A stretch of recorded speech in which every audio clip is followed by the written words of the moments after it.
J'ai refait mon flan préféré, celui à la vanille grillée, et vu que vous êtes de plus en plus nombreux à me suivre, j'ai décidé de vous retourner la recette tant qu'à faire. Comme d'habitude, la liste des ingrédients est en description. Pour commencer, vous allez griller votre vanille au four à 100 degrés pendant 1 heure. Alors vous n'êtes pas obligé d'utiliser autant de gousses que moi, ou alors vous pouvez utiliser de la vanille déjà épuisée, mais évidemment ça aura un goût moins prononcé. Une fois qu'elle est bien grillée et bien dure, on va pas l'ouvrir comme d'habitude, on va tout simplement la couper en morceaux et la mettre à infuser dans notre lait. Une fois qu'elle a infusé pendant une trentaine de minutes, on va la mettre dans notre mixeur et on va mixer longuement. Il faut mixer au moins 10 bonnes minutes pour vraiment éclater tous les arômes. Le bon indicateur, c'est vraiment quand votre lait a changé de couleur. Ensuite, on va passer le tout au travers d'un tamis pour enlever tout le bois de la vanille.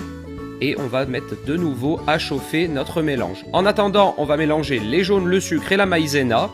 Et on va aller sur le feu, verser une partie de notre lait tiède à l'intérieur, mélanger le tout et remettre le tout sur le feu.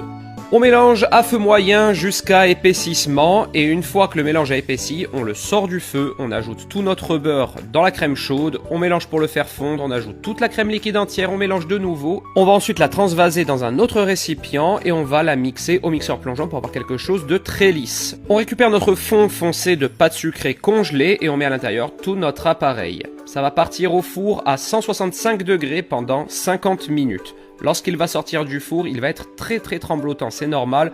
Au bout de 24 heures au frais, il aura sa texture finale. Attendez bien 24 heures pour le démouler afin qu'il ne s'effondre pas et surtout pensez bien à enregistrer ce post pour le retrouver facilement.